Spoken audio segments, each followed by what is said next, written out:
Bon, comme vous pouvez le voir, on n'est pas dans le décor d'habitude là. Ça a changé autour de moi. Ça y est, j'ai enfin emménagé. Bon, ça fait un moment que j'ai emménagé. Je vais pas chercher d'excuses ou je ne sais quoi. Je viens d'emménager donc je pouvais pas sortir de vidéo. Non, ça fait un moment que j'ai emménagé. Mais lui là, il m'a posé beaucoup de soucis. Okay, let's go.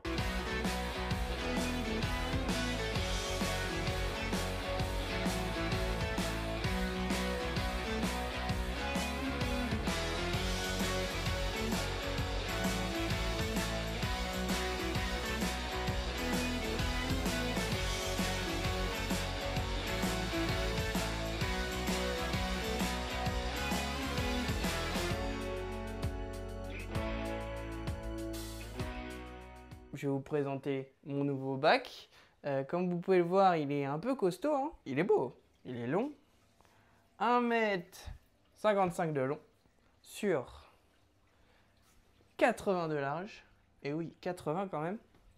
Et si je me trompe pas, je crois que c'est 65 de haut. Je crois plus ou moins avec la décante, ça fait 800 litres. Vous pouvez le voir, c'est un petit peu low cost. Hein. Là, les rampes et tout, c'est Bagdad. En délai de papounet. On n'a pas encore terminé les rampes. Ça se maintient comme ça, hein, des bouts de bois qui tiennent les rampes parce que du coup, il y a un renfort. Et malheureusement, avec ce renfort, on ne peut pas mettre les potences. Je vais vous expliquer un peu les problèmes que j'ai eu avec cet aquarium. Vraiment, j'ai vraiment pas eu de chance. C'était démotivant. Pour vous expliquer, on a emménagé dans la maison à peu près vers fin février. Enfin, même pas emménagé. On a commencé les travaux dans la maison vers fin février. Donc, le temps de finir les travaux, tout ça. Mi-mars, fin mars, on a pu être dans la maison. Début avril, j'ai commencé l'installation du bac. Donc, je suis allé le chercher chez mon ami qui me le vendait. Je suis allé le chercher avec mon père, bien évidemment, parce que papa, il a tout le matériel pour aller chercher l'aquarium. Pas de souci, aucun problème, tout est arrivé dans de très bonnes conditions. Le seul problème, c'est qu'une cuve en acrylique, et du coup, elle était rayée de partout. Tous les conseils de mon ami conseillait de policher parce que si pareil ça peut se polir une cuve en acrylique pour rattraper les anciennes rayures. J'ai pas réussi. J'ai pris ça sur Amazon, bah malheureusement ça n'a pas fonctionné, ça fait plus de mal qu'autre chose. Vu que c'est un péninsula, parce qu'il y a les trois faces visibles et que je pouvais pas le mettre comme ça, donc on a collé la vitre où malheureusement c'était le plus rayé, comme ça se voit pas. Premier point un peu compliqué où j'y passe quand même beaucoup de temps, le polir l'aquarium.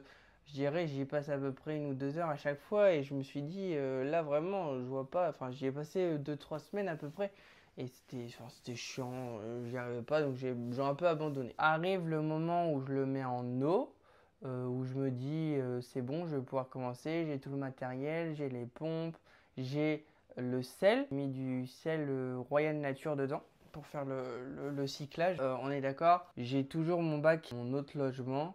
Je l'ai laissé en attendant faire sa vie et je m'occupais de celui-ci à le lancer. Là, le moment du lancement, je mets le sel et tout. L'osmoseur commence à remplir le bac, tout content. Je me dis tout parfait, nickel. Je commence à remplir mon aquarium. Tout en prenant compte que j'ai fait la tuyauterie, mal faite. J'ai plus qu'à remplir l'aquarium et ça va aller dans la décante, ça va se remplir nickel. Et de tout faire bien, ça fuit. Bon, on recommence. Mais avant tout, la décante fuit. Bon, c'est une décante en acrylique. Je pense du coup elle avait déjà pas mal d'usure.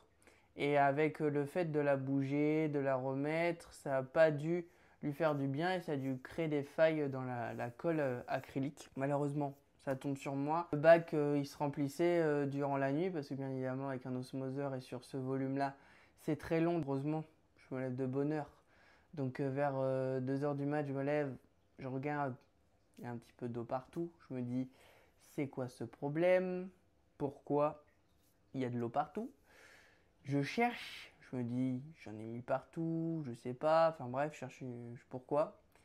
Et j'en conclus que la décante déconne. Donc bon, on stoppe tout, on arrête. Je pouvais pas voir, la tuyauterie était mal collée parce que vu que je mettais de l'eau à couler par le volume du haut, par des débordements, ça allait au fur et à mesure dans la décante. Je ne pouvais pas voir à grosse pression si ça allait fuir en fait ma tuyauterie. Donc pour le moment, ma tuyauterie, selon moi, elle était bien collée. Donc comment on a fait pour réparer cette fameuse cuve, déjà, dans un premier temps? On m'avait conseillé de mettre de la colle à coraux.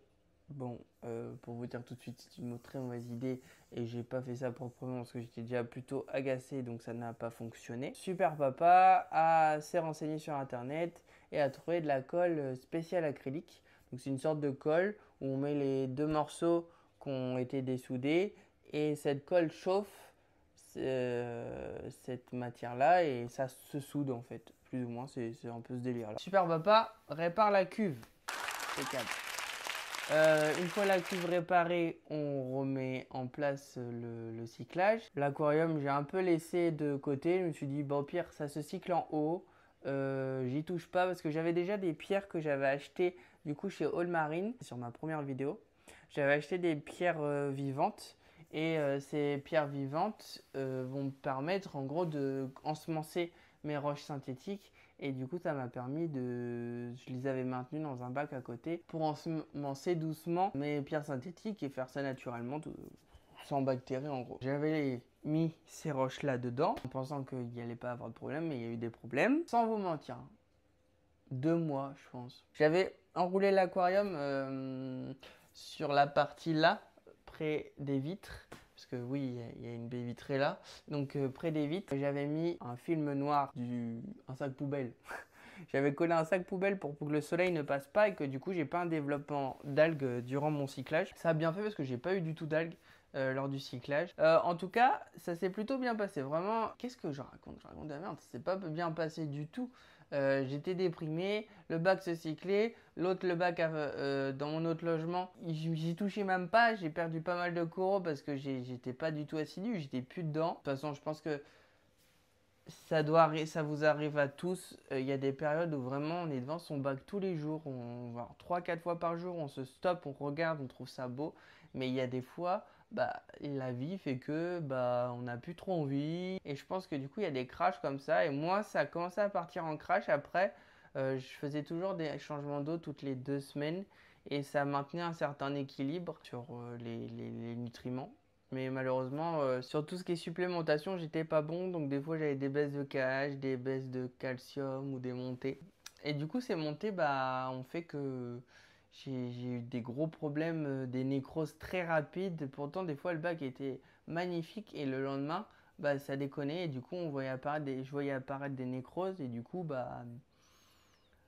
ça déprimait, donc ça me motivait pas encore plus à refaire l'aquarium. Donc c'est pour ça qu'il y a eu une grosse période d'inactivité. Le bac, on va dire qu'il s'est cyclé sur la partie supérieure sans écumeur, juste du brassage, sans lumière et à l'abri de la lumière extérieure pendant 2-3 mois. Je mettais des bactéries un petit peu tous les 2 semaines à peu près. Je mettais les bactéries de fauna marin. Comme ça permet de nourrir les bactéries en fait. Parce que si elles n'ont pas une alimentation, elles meurent à un moment donné. Et du coup, on a une eau riche, pleine de nutriments. Parce qu'il y a une décomposition des bactéries en fait. Venons au moment où on a fait tout l'habillage. Voilà, parce que c'est juste un châssis en inox. Et du coup, on a fait tout l'habillage. Grâce à un ami, j'ai eu ces planches gratuitement. C'est super cool parce que ça fait super propre. Une fois la tuyauterie faite, la décante réparée, je me suis chauffé. J'ai tout mis en route, tout en marche, machin, tatati, tatata. En voyant que le bac fonctionnait plutôt bien, en faisant mes premiers paramètres, j'ai vu que j'étais plutôt clean. Je me suis dit, je vais faire un premier test. Je vais ramener quelques petits coraux mous. On ne sait jamais dans l'aquarium. Vraiment, en plus, à la lumière du jour. Je suis un peu... Bref. À la lumière du jour, parce que du coup, là, j'avais enlevé tout mon film noir, sac poubelle, pour voir comment ça réagissait. Parce que bon, peut-être mes tests étaient plus bons. Je me suis dit, pourquoi pas commencer le déplacement. Mais là venait l'histoire de l'éclairage, parce que je n'ai pas de quoi maintenir l'éclairage, donc il fallait réfléchir aussi à ça. La méthode à la wall again a été sélectionnée, mais en vrai pour l'instant ça fait plutôt un bon rendu, les animaux sont plutôt contents. Et je sais pas, ça fait plutôt cool. Les trachyphilia qui sont plutôt bien gonflés, ça fait vraiment plaisir. Ça faisait longtemps que je les avais pas vus comme ça. Sur le brassage, du coup, vu que c'est un plus gros volume, j'ai rajouté plus de brassage. J'ai 2 Reef Wave dans l'aquarium, plus une Nero 5, plus la pompe de remontée. Donc après, de toute façon, je vais vous faire tout un listing au fur et à mesure, parce que là, je vous parle comme ça, mais on va bien évidemment prendre le téléphone et je vais vous montrer de plus près comment est l'aquarium. Mais ouais, non, c'est plutôt cool. Au niveau du brassage, je pense avoir trouvé un bon rendu. Maintenant, il faut voir sur les zones où il y a de la sédimentation. Il faut voir si le brassage peut pas faire autrement parce que bah, ça serait bien qu'il n'y ait pas de sédiments. J'aimerais bien faire un bac où tout est en circuit fermé, de ne pas faire de changement d'eau et rajouter de la supplémentation par des tests ICP. Comme ça me permettrait de faire des économies sur les changements d'eau. Après, bien évidemment, les tests ICP, c'est aussi cher.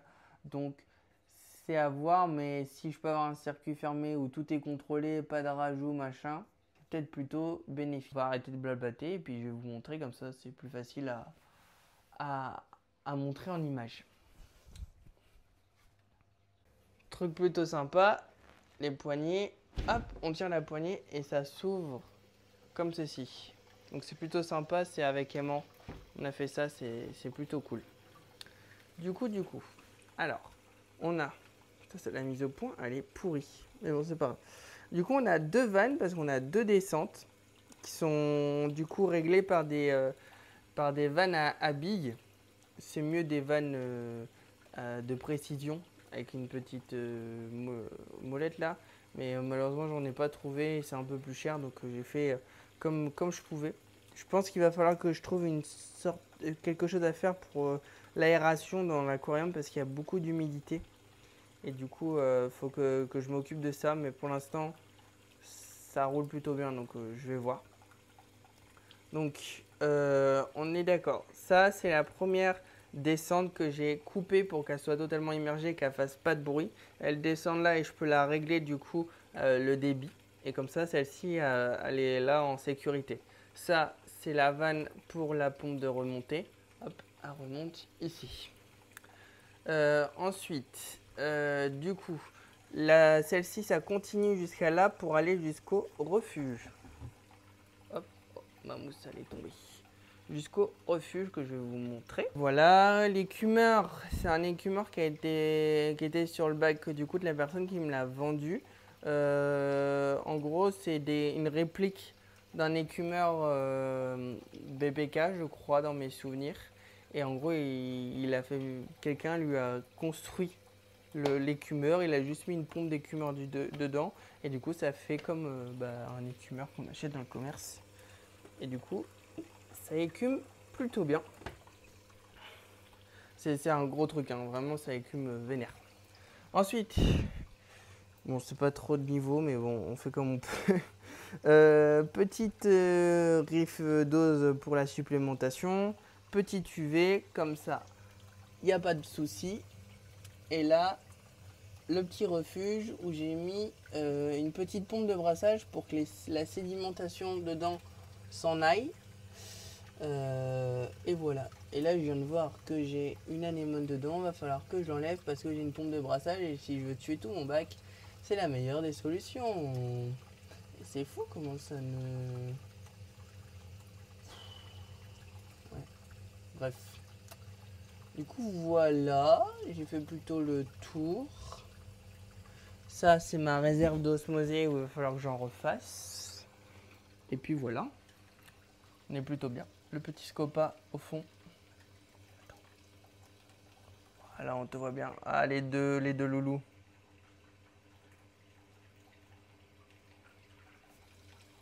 C'est beau, hein. Lui, il est bien reparti cet acropora. Là, on les voit, les pousses, les polypes. C'est magnifique. C'est trop bien. Du coup, à la finalité, le bac est lancé. Vous avez vu qu'en population, j'ai pas grand chose. J'ai mes 2 Ebrasoma, un Xanthurum et un Scopa. J'ai le couple de poissons clown et c'est tout. Du coup, il y a de la place. Donc, sûrement les prochaines vidéos à venir, ça sera le petit road trip pour aller chercher les animaux. Donc il faut que je fasse des économies hein. Pour le moment. Sur ce, j'espère que cette vidéo vous a plu. Il n'y a pas eu beaucoup d'animation, mais en même temps, il fallait bien que je vous parle parce que ça fait un moment que j'étais pas là et qu'il fallait expliquer pourquoi j'étais pas là. Vous allez vous dire ouais, ça y est encore j'ai abandonné le truc parce que je ne pouvais pas vous proposer du contenu qui me plaisait. J'aurais aimé vraiment vous faire une série de la construction du bac de A à Z.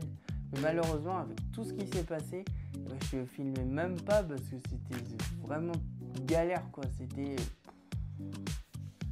Bref, mais le bac est en place, ça fonctionne, les animaux vont bien, ça me remotive.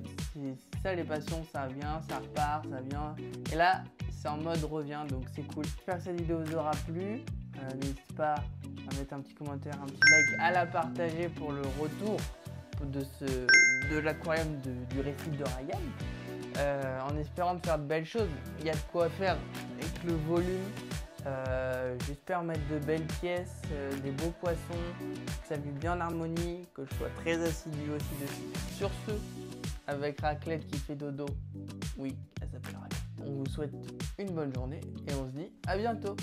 Allez, à la prochaine.